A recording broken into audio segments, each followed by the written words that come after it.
And we are on. How are you, Haley? I'm good. Thank you. How are you? I'm good. It's a nice day. Sun's out. It's a little bit cold though, but I've had a bit of decent weather lately. Apart from my bad back, I'm in high spirits at the moment. So yeah, feeling good at the Okay. moment. I understand bad backs very well. Yeah, I've there's a possibility that I've got to have spinal surgery. Oh.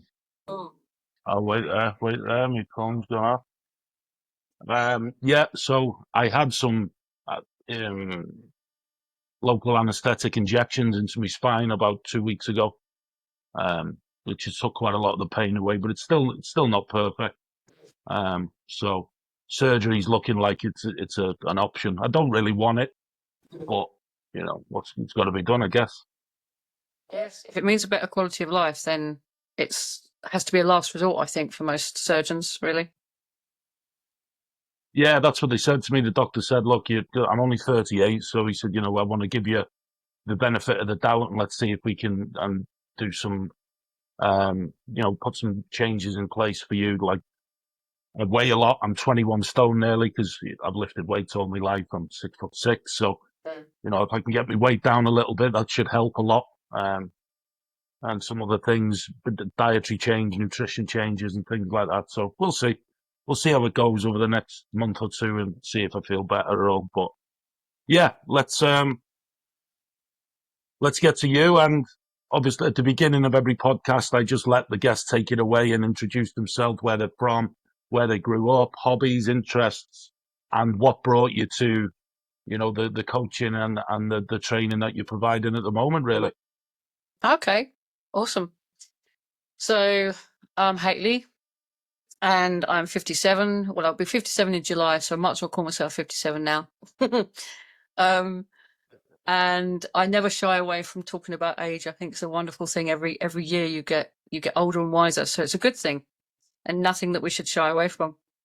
I lived in Kent for a long, long time, but I moved around a lot. I've done a lot of different things, a lot of different jobs, bus driving, security work, but mostly care work, which really, if I'm honest, I am so grateful for because it gave me the first kind of stepstone to doing what I do and having interaction with real people. Forgive me. When I say real people, I mean people with real problems, real things that are happening in their lives, and caring for vulnerable people. So, which I'm still doing now, aside from the life coaching that I do, because I kind of do that on the side. But if I'm honest, I'd love to do that full time. Um, Hobbies, I like to go and walk in nature. I like doing TikTok videos and helping people with that platform as well, doing what I do, offering guidance, support, and reading, poetry. I like old cars. I prefer old cars to the newer cars. They lasted longer. Um, and uh, and I like motorbikes too. I've had several motorbikes over the years. Um, so yeah, there's quite a different range of hobbies. I like music, like most people do as well. Anything that's regulating, if I'm honest, that helps. But I'm quite a spiritual person, so I think with everything that's happened to me, my past, and the way I've been able to self-reflect, to read books on psychology, started to do a lot of reading around neuroscience as well. Um, it's all afforded me. It's brought me to this point where I can happily and securely give guidance. And that's really all I do. Offer a different way of thinking. Have you thought about it this way?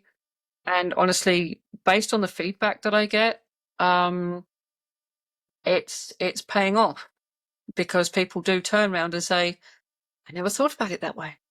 You've really shined a light on something different, a different way to see things. So if that's all that's needed, then I'm happy. I'm happy. Sounds very similar to me and how you got to where you were. First of all, motorbikes absolutely fucking terrify me. I've never been on one, Okay. and I'll never ever get on one in my life. Um, but yeah, I mean, I've not done no degrees in nothing. What I think we've spoke before. You know, I spent 20 years in addiction. 20 years as a very unemotionally regulated person. Couldn't control. Always acted on impulse. Didn't think of anything that I was doing and who it had affected, who it had hurt. Very selfish, very manipulative individual.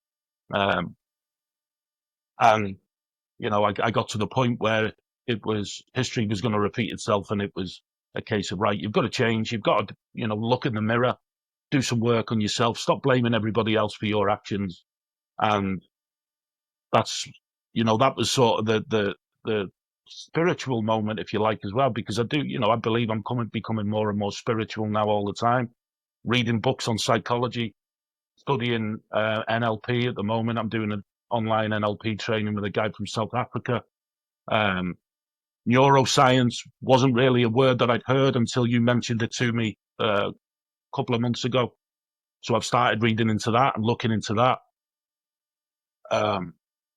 And yeah, I'm on this growth journey myself. I believe I've got um, goals in my life now for the first time in my whole adult life. I've got ambition and drive, what I'd like to do, not that what I need to do with regards to, looking after my children, providing for them financially. Now I've got goals that don't involve money, they involve people. And I think that's far more important than, what I've done over the last 20 years, I guess. Yeah. No, I understand totally. Um, and best of luck with your studies and doing your NLP, etc. It's well worth doing. I've certainly got. I did a course to learn how to sort of be a life coach, if you like. But honestly, I've been told by many people before years ago, "Why aren't you doing this for a living?" Yeah. So I literally did a course, got myself through that, and thought, okay, let's go. Let's start to set things up, etc. And again, it's paying off, not just financially, but also in the testimonials that come back. So honestly, it's going to feed your confidence, and that can only grow as much as your business does, really. So, first question I want to ask, ikigai, the word ikigai. Um, Again, wasn't a word that I'd heard until I met you. Mhm. And I didn't even know what that word meant. And then I think I was reading a book about Miyamoto Musashi, the Japanese samurai from the 1400s. And this word came up, and I thought, I'm sure I know that word from somewhere. And then I just looked at it, and now I sort of know what it is, sort of on the surface. But what does that mean to you? And is that sort of your ideology, your philosophy on life? For me, I suppose it's a personal ideology. It means when you look at it and you look it up, it means that you're a person who's found their purpose. And my purpose is to help, to support and guide. You could call it helping people, but not a therapist. So I don't claim to have any of that or qualifications, but the purpose, to know your purpose, I think everyone has a purpose. And it just really, as soon as I read it and I found this little bit of information, it struck really a big chord with me. And it made me feel, okay, that's me. That's what I want to do. That's what I'm doing. That's everything about what I stand for, to help, support, guide. It's my purpose. So um, there are some people who use the same words on TikTok, for instance, in their names, their titles, where I don't think there's any more icky guys out there, and even people can't even say it properly. So um, you spend half your time sort of teaching people how to actually say it. But yeah, it's important that everyone gets that opportunity in life to really figure out what their purpose is. And I believe everyone has a purpose. They have to figure it out themselves. And I figured mine out, and I'm very proud that I have. So, how do you believe people find that purpose? how to find your purpose? It starts, I think, by being open to discovering who you are as a person, not who everyone else thinks you are, not being too heavily influenced by everything else, but being influenced by your dreams, your passions, your beliefs, your ideologies, whatever it is, your philosophies, if you have any. We have to look inside ourselves and sometimes face our fears to figure ourselves out. If we can do this, then awesome. You're on your way, you're on your path.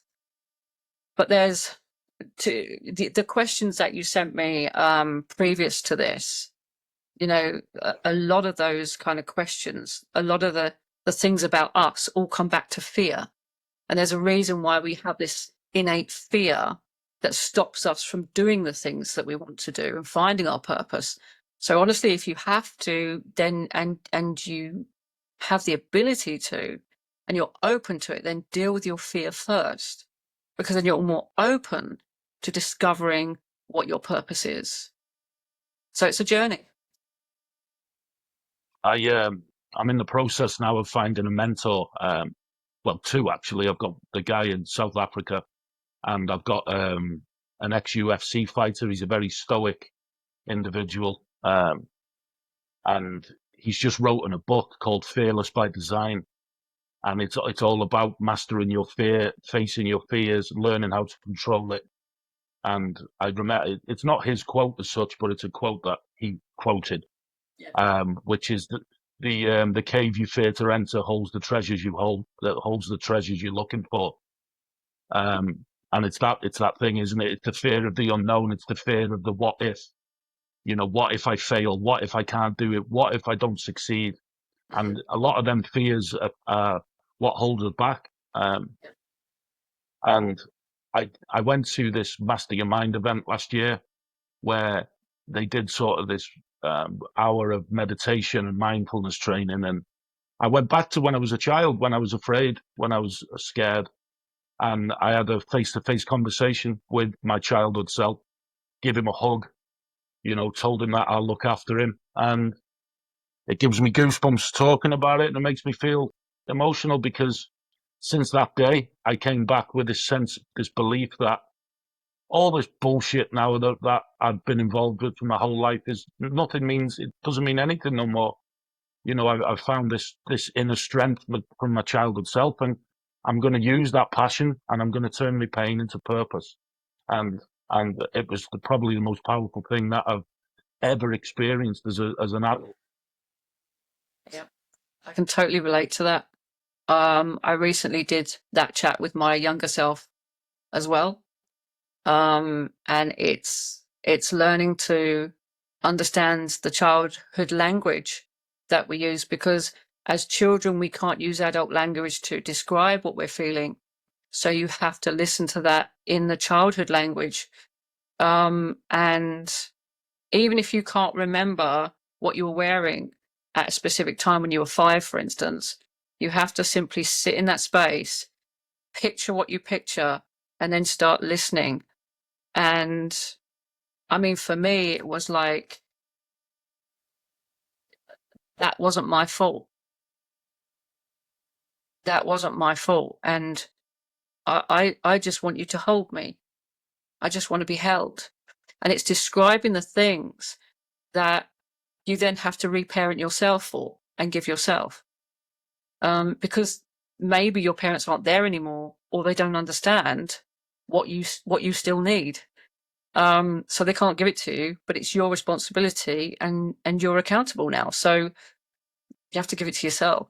And if you can have that chat, it is absolutely life-changing. Totally. And it's so important too. Yeah, definitely. what would you say your strengths are as a person and your weaknesses, for instance? Oh, weaknesses. I can be insecure sometimes, and I constantly work on that on a daily basis. I'm still working on some of the angry parts of myself that, again, were left over from being bullied as a child. And it's difficult because if you feel like you're being bullied in the workplace, you become defensive immediately.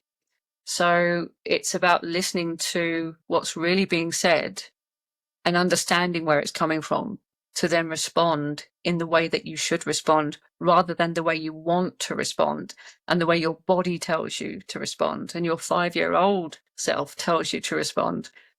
So yeah, the remembering not to feel judged by people because they don't know who you are. So there's a constant dialogue going on when I'm interacting with other people because it's people that don't know us. We are the expert in ourselves. Just to say, Lee, that if occasionally I ask you to repeat the question that you've asked me, it's simply because I digress so much I literally forget the question, and it's not intentional. I do that. I do that all the time. That I'll go into a conversation and then halfway through I'll go, "Sorry, what were you asking me again?" Yeah, so I totally understand that. I get that. Yeah. So yeah, strengths. Patient. Again, these are the strengths I'm always working on as well, because it's not just, oh, I have this strength and I've got it. I don't have to work on it anymore. You do. You're constantly working on both strengths and weaknesses. Patient, a good listener, mindful, present. Like someone's talking to you, be there, be present, because that's when you hear and you listen at the same time. Grateful. Grateful is a strength, because you learn to be grateful for everything you have, your body, your life, the way it is now. My strength is being able to visualize as well. I'm learning how to visually help myself from a medical point of view to help heal certain aspects of my body that might be in pain, etc. So I'm actually reading a book called The Journey by Brandon Bays, which is really eye-opening as far as self-healing goes. It's amazing.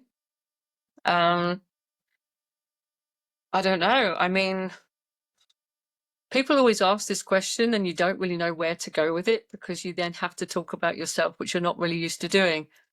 But yeah, I'm open to learning new things and a creative person. So I think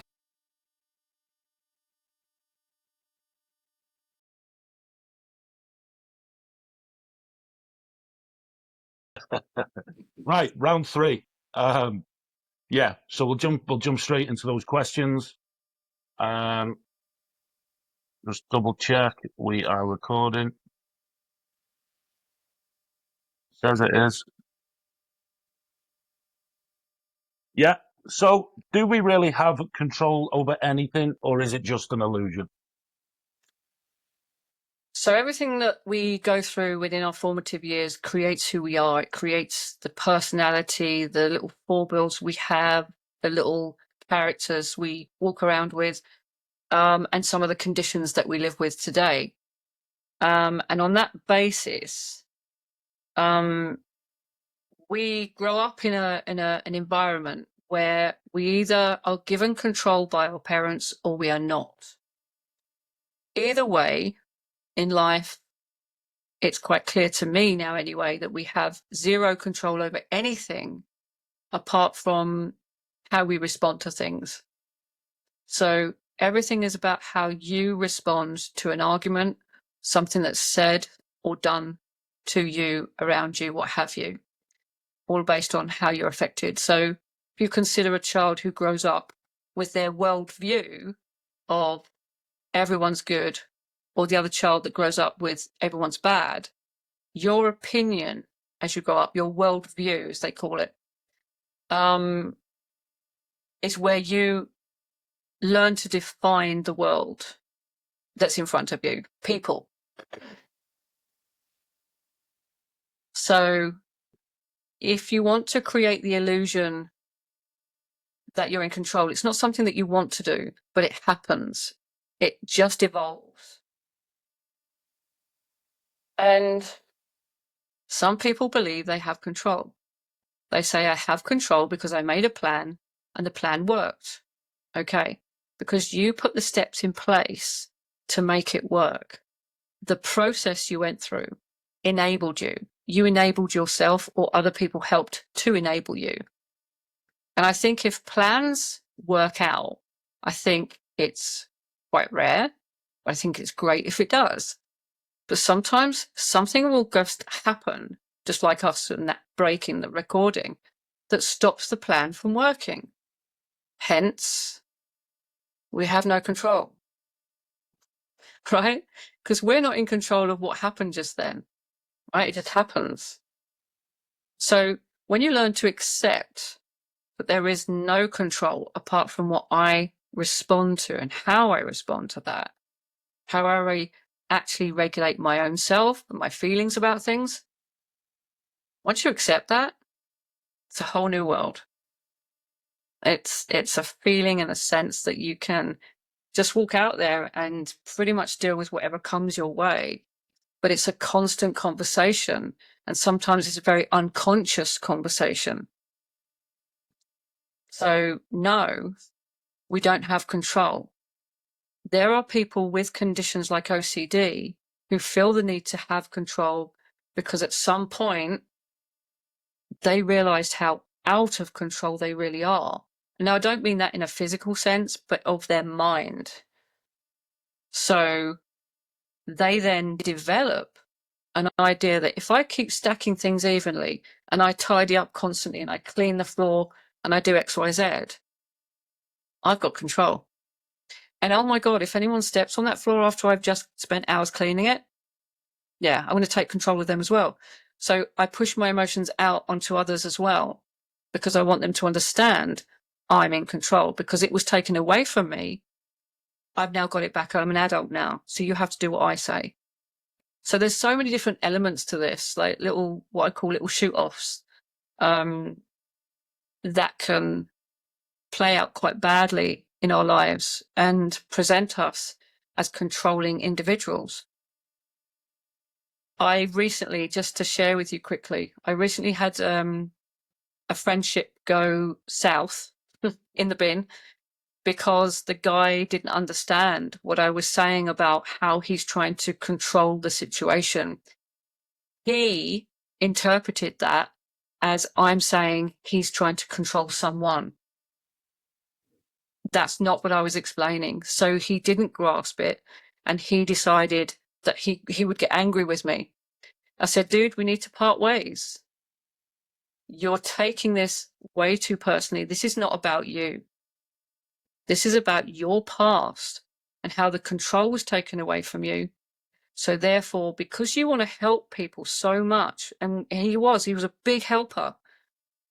All the time, he would invite people into his house, look after them, get them back on track, and they would take things from him. They would hurt him emotionally, physically, financially.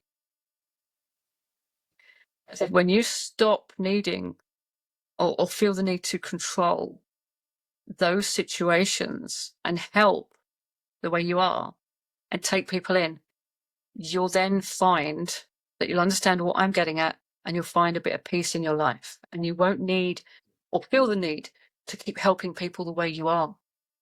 I don't know if that makes any sense, but You mentioned there about worldviews and how we perceive the world and how we perceive what our reality is. This is something that I've been studying in the NLP training that I'm doing, and how to change my own perception on my reality, and in turn, my reality then changes. My worldview is my reality, isn't it? Regardless of how I view the world, that is your reality in turn. And I guess my question is to that is, how do you how do you believe is the starting point for people to start changing their worldviews and start understanding that, your reality can change if you allow it to? Mm. The important part of that question is if you allow it to. Yeah. So that takes me back to, again, acceptance. Because with any journey in life, you first have to accept, I have an issue, something I need to resolve.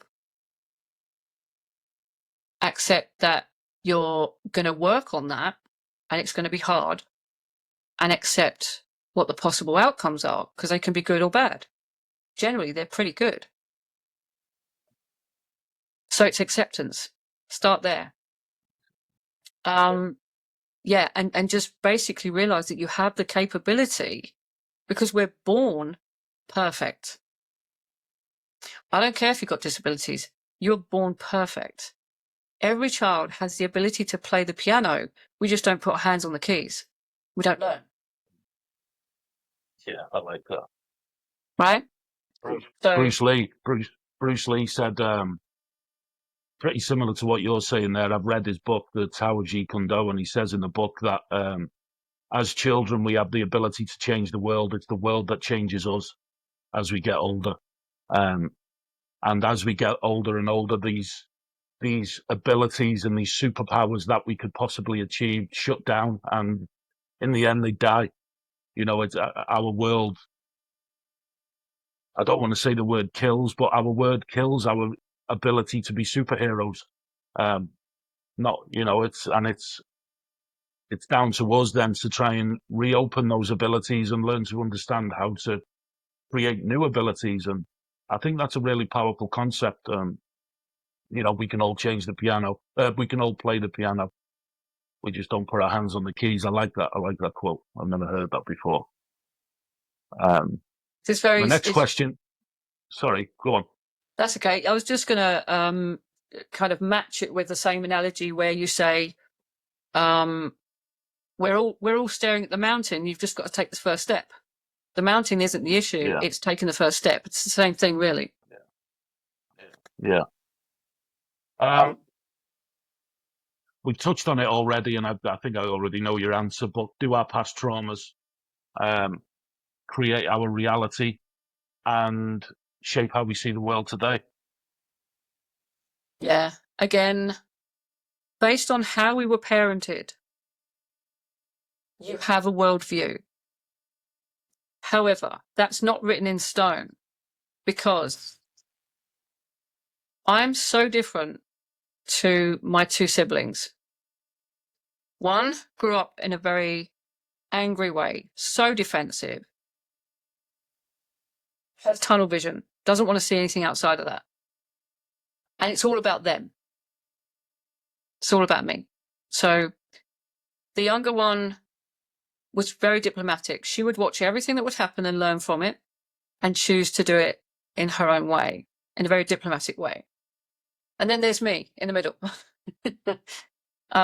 So I chose, my path was that I would argue back. I would be very emotional, cry a lot, etc., etc. I didn't see everyone as bad or negative. I strongly believe that my mum's influence on me and her DNA is the thing that gets me through. And I strongly believe that her mother, because obviously we know there's transgenerational trauma, and I have my mother's genes, my grandmother's genes, my great-grandmother's genes in my DNA as far back as we can go. I've got all those women and their genetics in me. And that's what gets me through. I don't know what it is, but I feel it, I sense it, and I can't put a name on it. Because I could have turned out a lot different. I have been a bully, like yourself. I've had those negative things that about myself, that I have been a bully, argumentative, loud, shouty, angry. Because I've been angry at the way I've been brought up, and the missed opportunities the bullying, the talking down to, the way that we can be made to feel things. I have a whole different concept on that. When you're a child, you feel like you made me feel this. So I was made to feel like I should isolate myself, and I did. I spent a lot of time on my own. And again, that has helped me to deal with a lot of things on my own now. So I kind of like that aspect, if I'm honest, but it's not always productive for some people. If I was a different person with a different mindset, dealing with a different basis of the chemicals in my brain, I could have been a different person. I could have gone out there, broken the law time and time again, ended up in prison, blah, blah, blah. But I didn't, because I strongly believe that my mother's genes are literally helping to save me. Sounds very similar to me. Again, something that I've said in the past is that for a long time, I felt like the world owed me a fucking favor, when deep down it didn't owe me nothing. It didn't owe me nothing. It was just my way of giving myself an excuse to act the way I wanted to act. And again, it's only the last year and a half that I've realized the world doesn't owe you nothing. And if you want something, you've got to change and go and get it, and start achieving and start doing things, rather than sitting around waiting for somebody to come and say, Lee, we owe you a favor. Here's X, Y, and Z. Well done.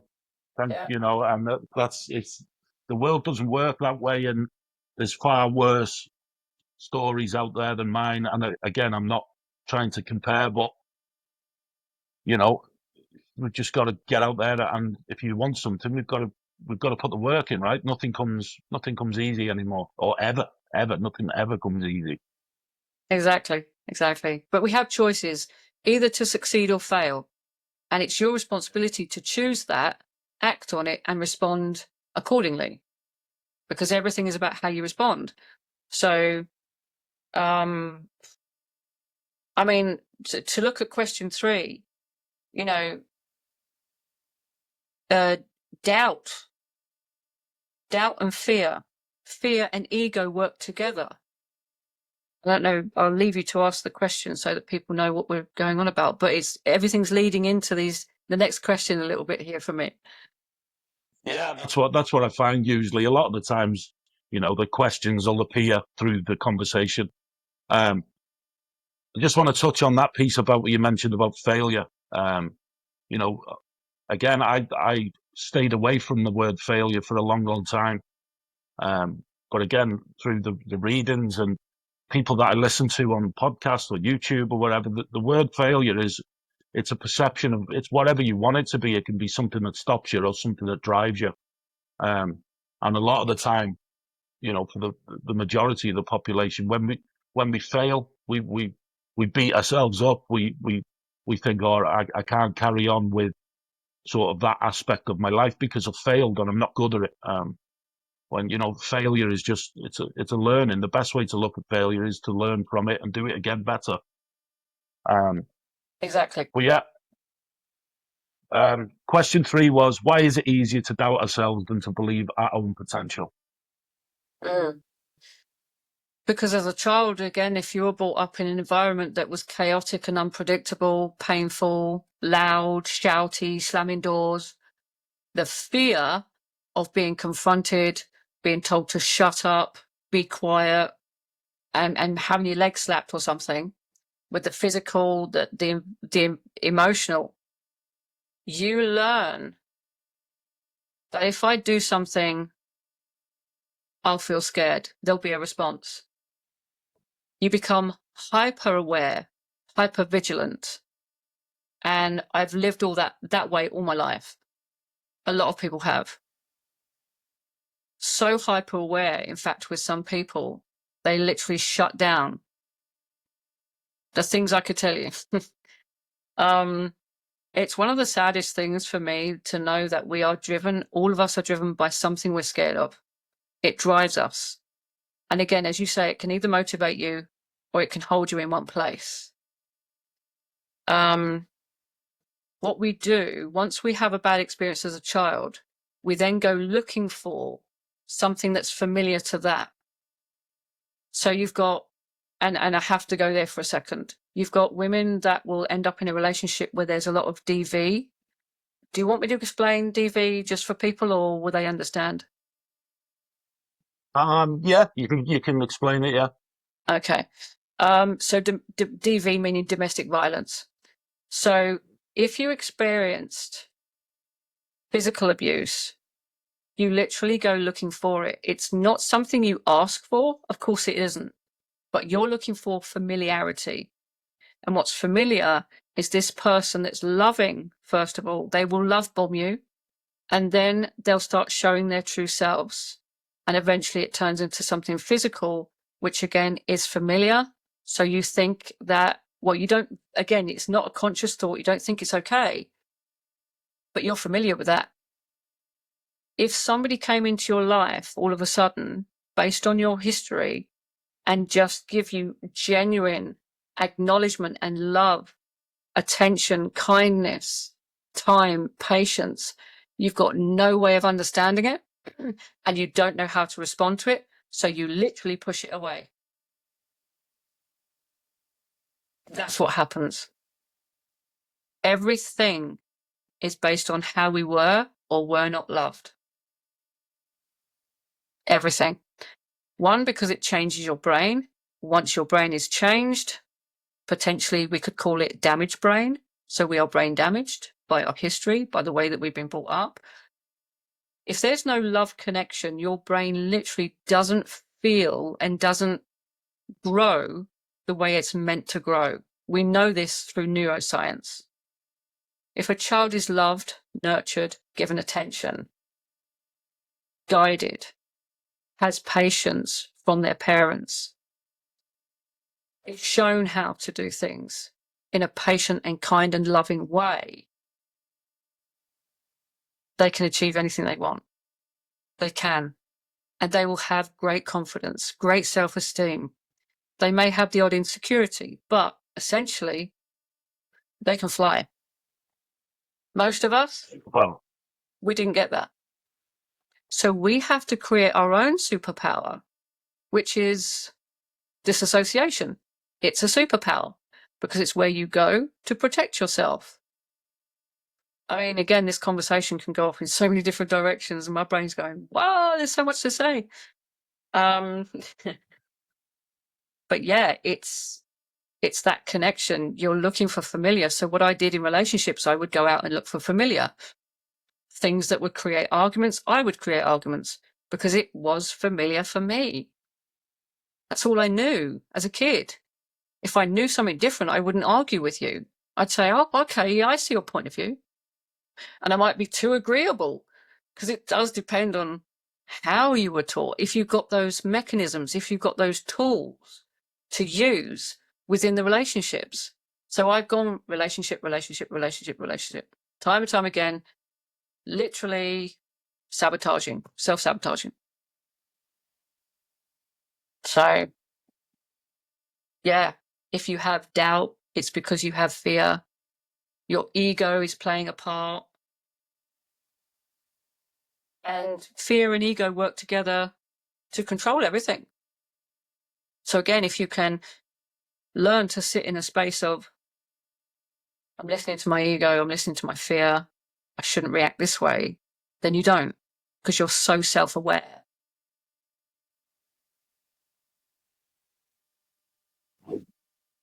from what you've said there, I'm just trying to think of.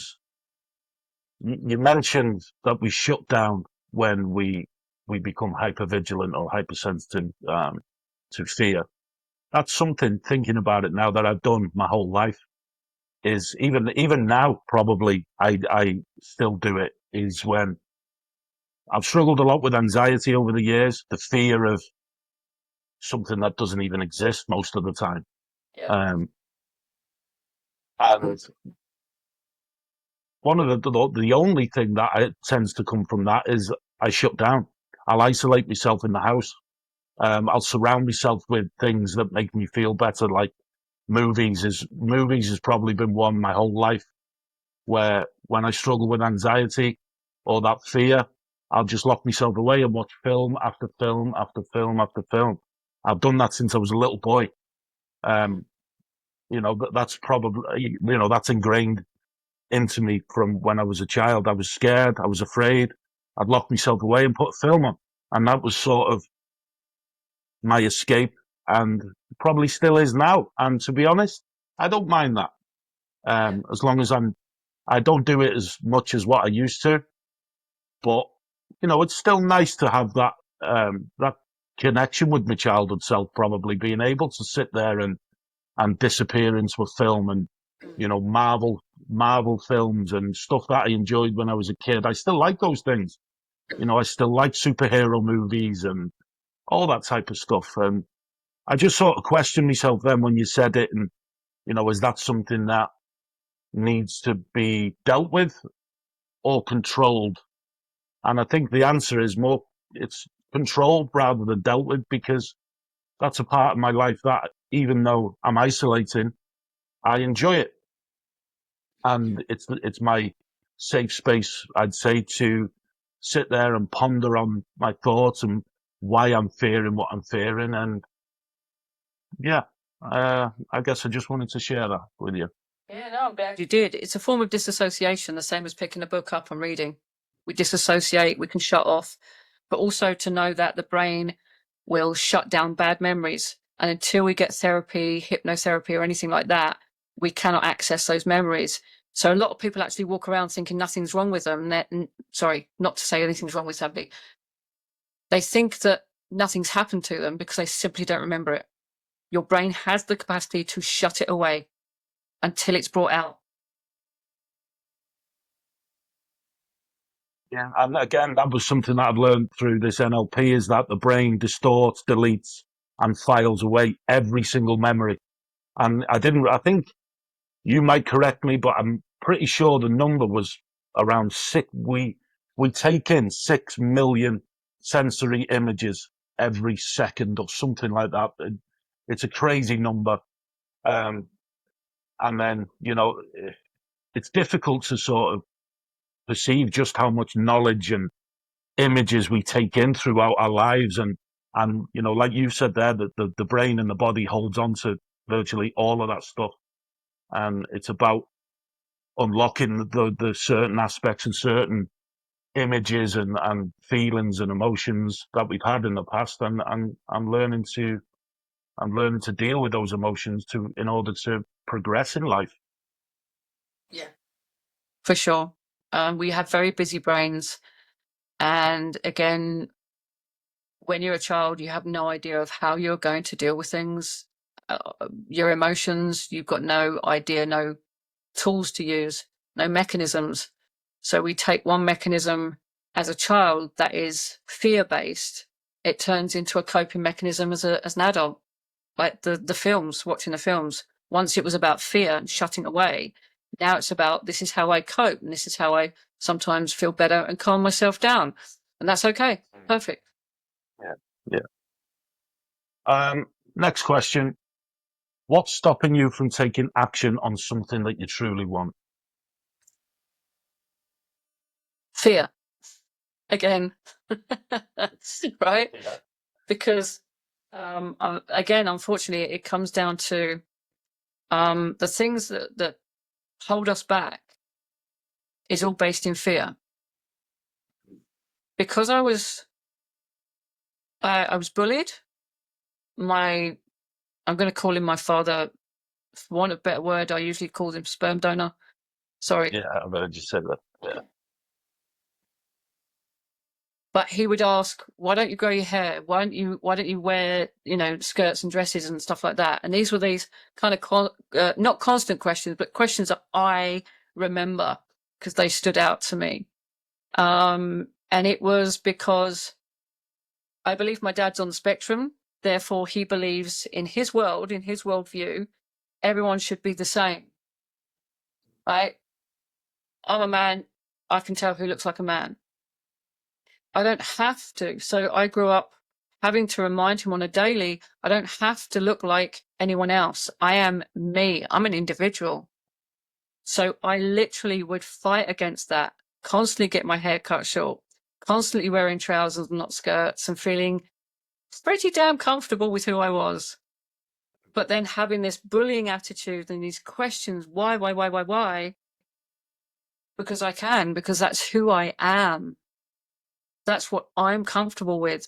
If you don't want to, join the army, you didn't join the army. Why didn't you join the army? Most big men, right, and strong men and men's men join the army, Dad. Why didn't you join the army? Hey. But if I keep poking the bear, it's going to bite my head off. So I didn't ask. I didn't turn into him.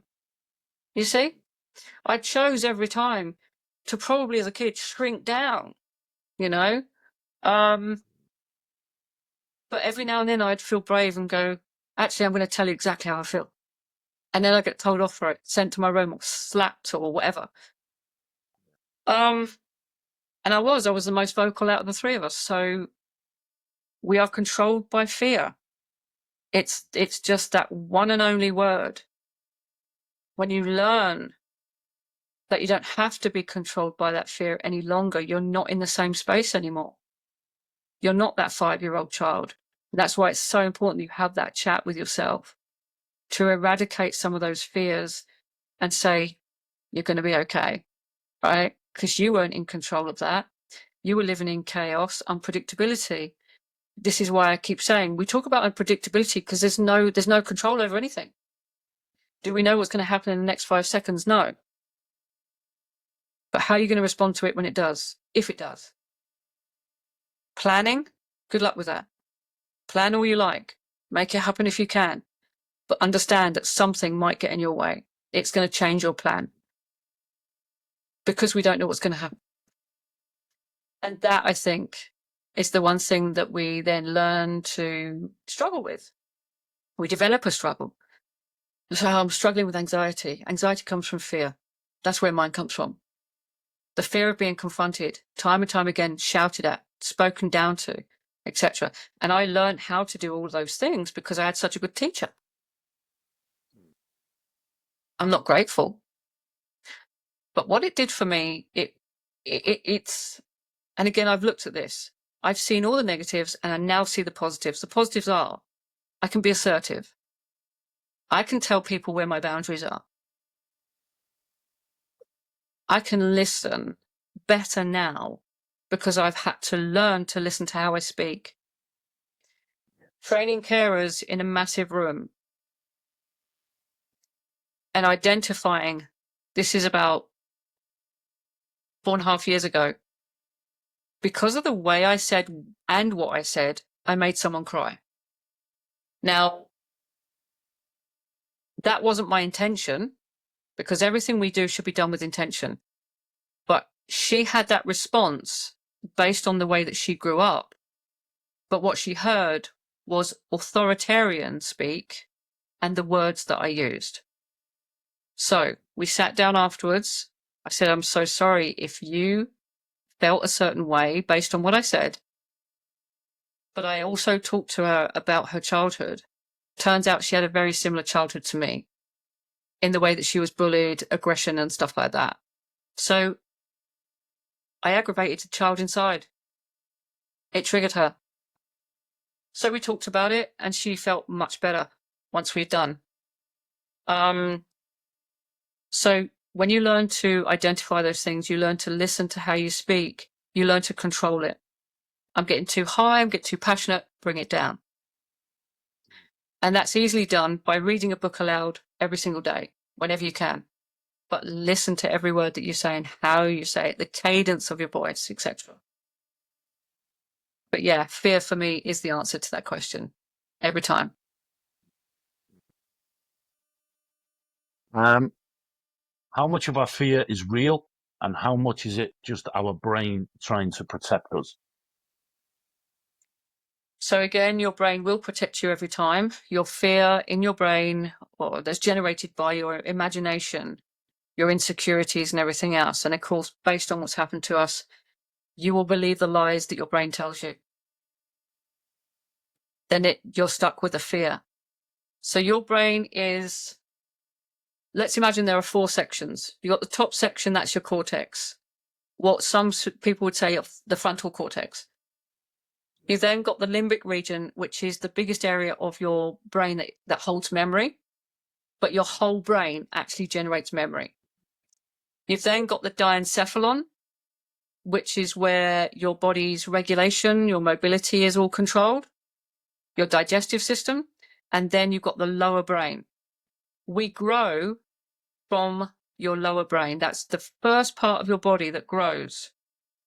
So imagine this. We start here. Your brain's growing at the same rate as the rest of your body.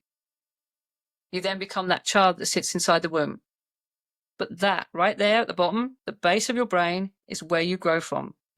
Everything that you see and hear, smell, everything, but mostly see and hear, goes straight to the back of the brain. If it's traumatic, it's going to stay there and it's going to create fear. The fight, flight, fawn and freeze sits right there in the lower part of the brain. When you get help, therapy, guidance, you see a psychotherapist, whatever you need, you have EMDR, CBT, what they're doing is they're helping to process this that sits here into this. Because your cortex is the most rational part of your brain. It can tell the time, it helps you to create, invent, and a lot of our emotions can be helped to be regulated there. So I'm just going over. Is this question 4 or 5? Sorry, bear with. It is question 6. Okay. Yeah. So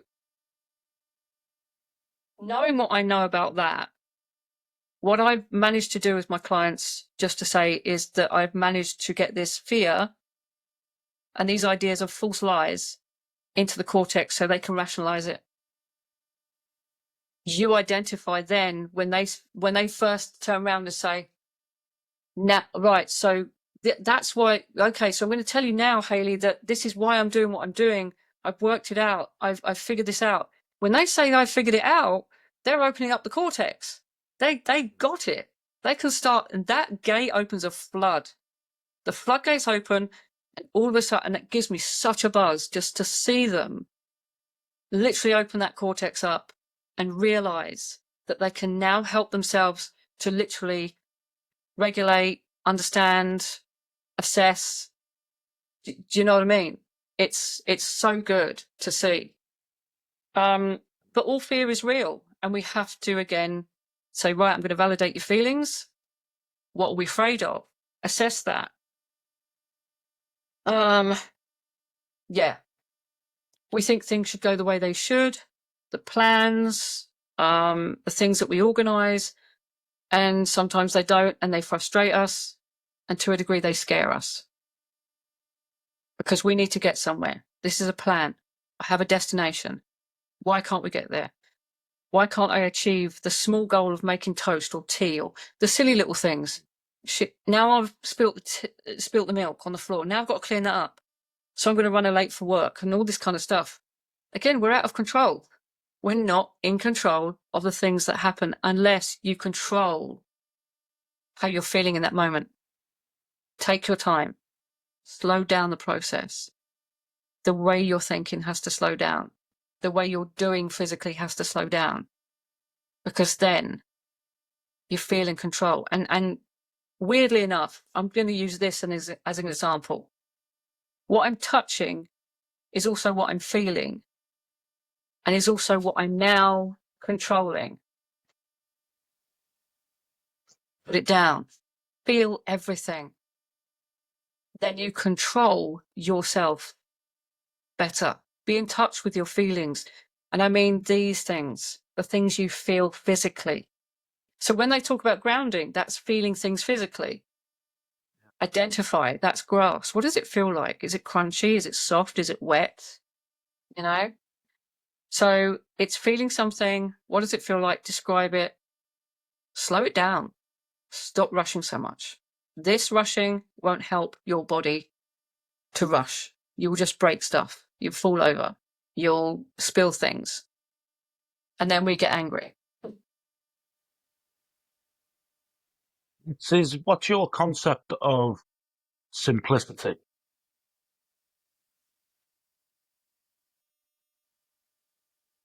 Slowing it down and feeling things. That's the simplest thing you can do. Okay.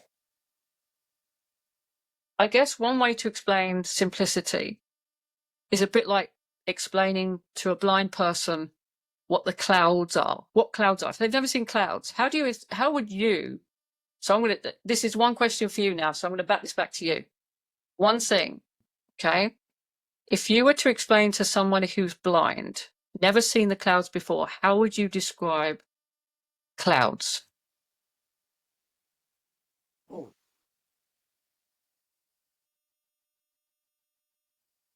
That's a really difficult question. Right.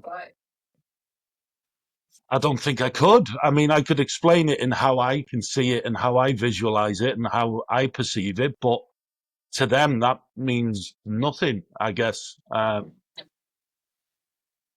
Yeah, I mean, if they've been blind their whole life, I mean, I just explain in the only way that I know, I guess, which is, you know,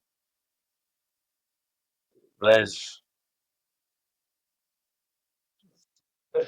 I don't know. I don't know the answer. Okay. So this thing that I learned this from a film, and I'll tell you what film it is, and if I don't, please remind me to ask me. But Okay. it touched a very interesting. It made my brain tingle when I first saw this in this film. If I was to explain to you and you were blind, what clouds are, I would put into your hands cotton wool. Ah, wow, yeah. Right? It's billowy, and that's what white feels like. So there's one way to look at that. If I was to say to you, can you tell me what the color red looks like to you as a blind person? So that blind person's going to say, no idea, I've never seen red. Okay, then let's talk about red. I'm going to put your hand just above the hob and I'm going to turn it on. The heat you feel, one, tells everyone danger, so you take your hand away. So now you know fear, danger. Now you know the color red because it's heat. Yeah. And that's what we use on warning signs too, because it identifies danger. Red, stop. Blue, the color blue. How do you describe the color blue to someone who's blind? Put an ice cube in their hand. Cold, we identify cold with blue. Blue is that ice cube. That's what cold is. That's what blue is. So it's good to learn from somebody else's completely different perspective, from that blind person's perspective. Start looking at things and start feeling things. Describe to your children what danger is. Use the same things, the same tricks. You're in control. They won't get hurt, but they'll identify. And the one thing that always springs to mind when I talk about this is parents who say, hold my hand, I don't want you getting hit by a car. Hang on a second. If the parent hasn't been hit by a car, how would they know what that feels like? If the child hasn't been hit by a car, they will definitely not know what that feels like. So why are you saying that?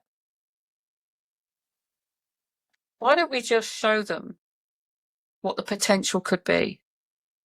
So we get the toys out, we have a person, and we run them over, and then we ask questions. What do you think would happen to their body if they get hit by that car like that? And you give them a demonstration of hand on hand. There's lots of different ways to do this, but ultimately, feel it. Feel things, identify things, slow things down, and start feeling life. Go out there, have a walk, listen to the birds, look at the sky, and enjoy it while you've fucking got it. Be grateful for what you have. You know, like, because it's gone in a second.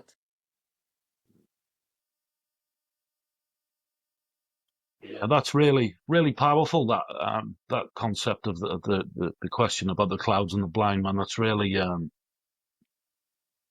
really put about 10,000 different thoughts into my head as to how I can take that away and use it. But yeah, I'm going to take that away. If that's probably the biggest part of this conversation, I think for me, my learnings, because I like to take things away from the people that I speak to and learn. It'll be that. It'll be that. It'll be that. Um, yeah, it'll be that. I've got it. Yeah, it's put loads of thoughts into my head, that has. So I'll probably ponder that now for the next 5 or 6 days and how I can use that and what I'm doing. So I appreciate that a lot. No Um, worry. Do you want to know whether what film it was? yeah, I do. So the film was a film that Cher starred in. There's another very famous actor who played her boyfriend. He was a biker, and she was a mother who had given birth to a boy with a certain condition. And the film was called Mask, with a boy with a strange face, shaped face. Right. Okay. And he's literally starts a relationship with a girl who's blind, and he shows her clouds, blue, red. Amazing. I'll definitely have to watch that in the next couple of days, and I'll give you my feedback. Seriously, yeah. It has to be done. Um, if you fully trusted yourself, how different would your life be? Ooh, there are endless possibilities. I made a little bit of a note about that. Endless possibilities and possibly more expectation of others to trust us or believe in us and what we do. There's a lot there, but ultimately, if you learned to trust yourself as a child, learned that I can trust myself to dress myself, to do all sorts of different things. Forgive me for a second. This is why the Chinese are so good at what they do, because they actually teach their kids to do things for themselves at the age from when they can actually walk. You're walking around, go and operate the remote control. Go and shut the front door. Do whatever, right? There's videos on YouTube. You can check this stuff out. They're so little, but they're literally doing so much for themselves. They are in control. They have learned so much already at such a young age because they have endless possibility given to them by their parents. Because their parents weren't scared of allowing them to make mistakes and learning that I can actually manage that mistake. I can figure this out and problem solve myself. But what most parents do is, oh, don't do that, grab you and take you away from it. I'm going to do your shoes up for you because you're too slow and we need to go out. Oh, thanks. Thanks very much. Now you've set me up for life because now I will literally expect everyone to do things for me. And why are you doing this for me? You see, that expectation is going to just crash inside my head. And people are now not doing what I want them to do. And expectation, as we know, is a mother of all fuck up. So, all because parents just jump in and do it for us. And I'm going to go there again. Controversial or not, I'm sorry, I don't care.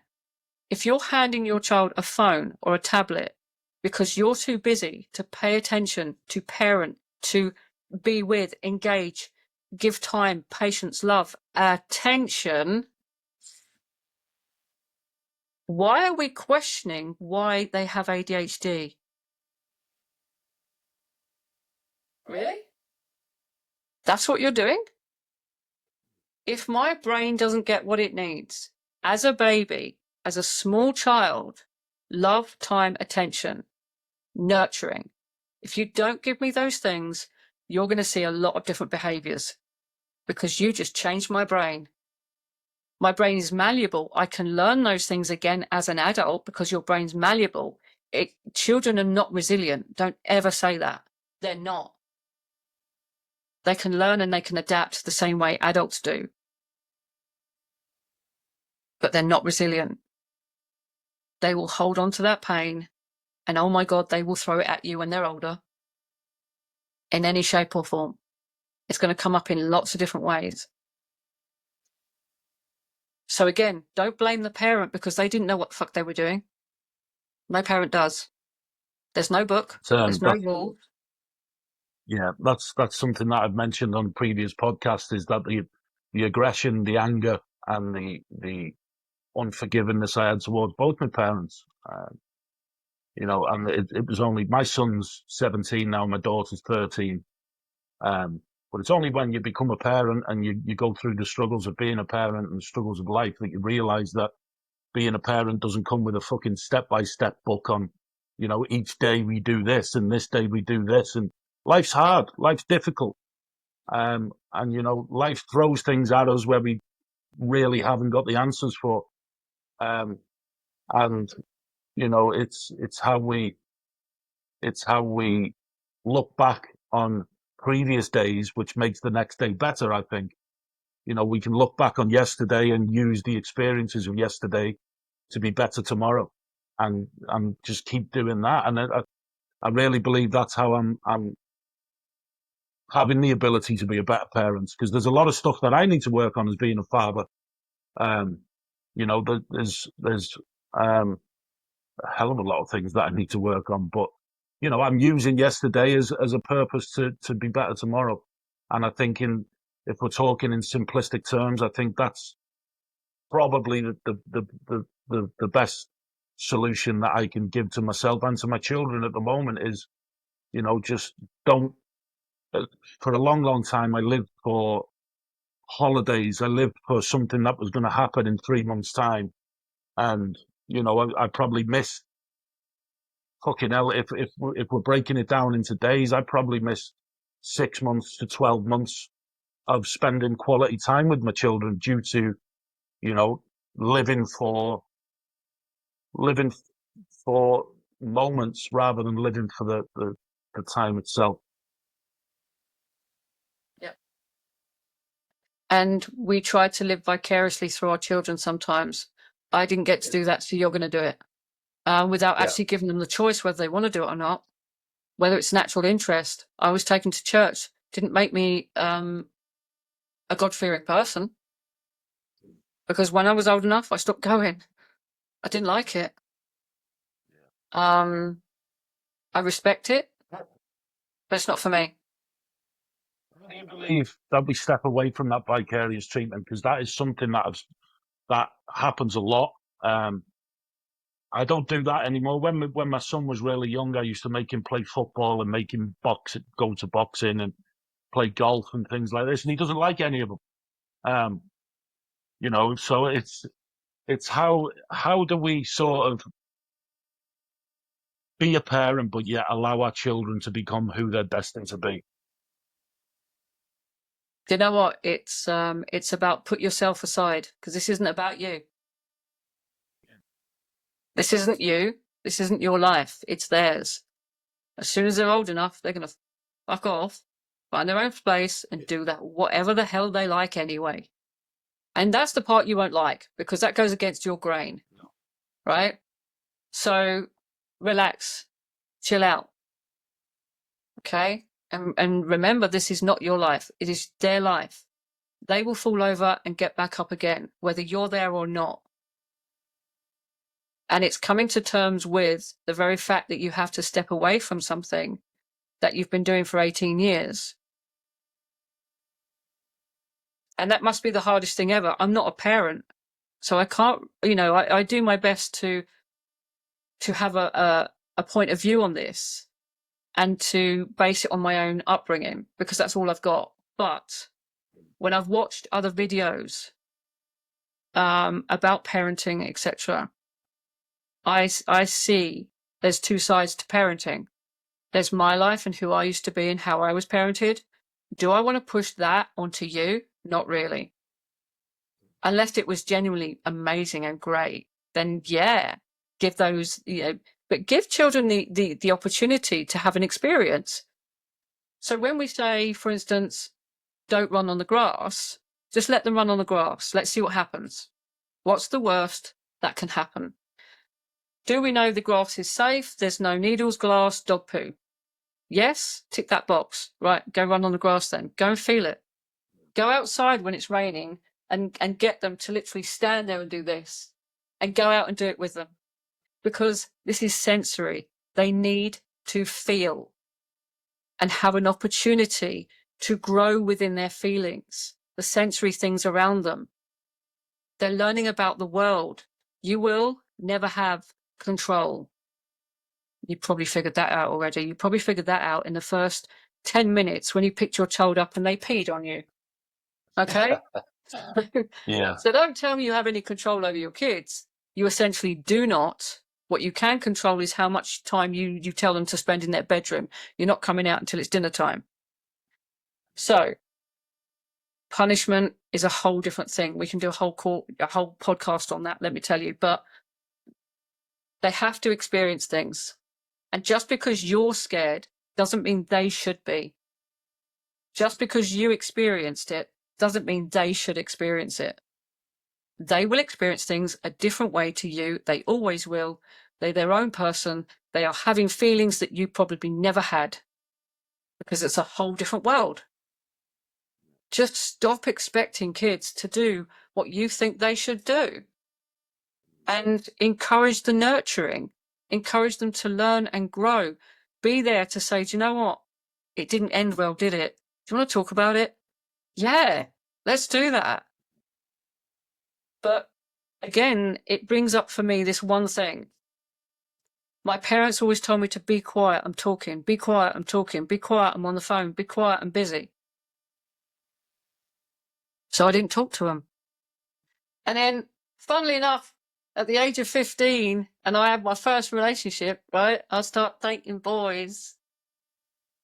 What's going on then? Talk to me. How about no?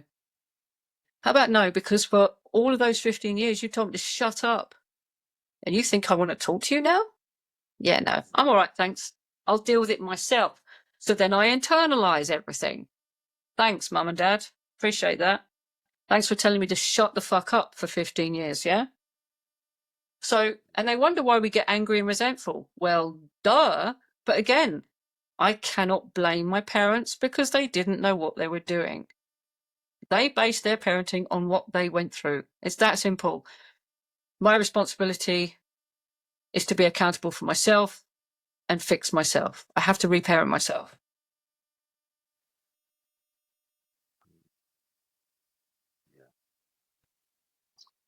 I really appreciate you coming on and educating me. I always like to finish off with the same question, which is if you could sit round a dinner table with four people from history, family, friends, or anybody, literally anybody you want, who would they be? You see, I wasn't prepared for that question.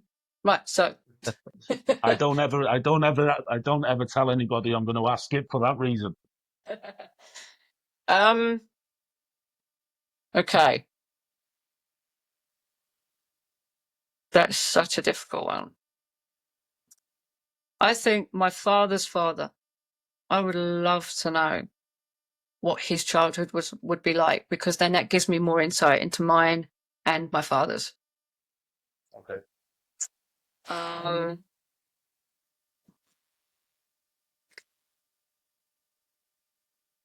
This could go off on a tangent a little bit, and it's a big subject. But I would like to know or have someone around the table that was my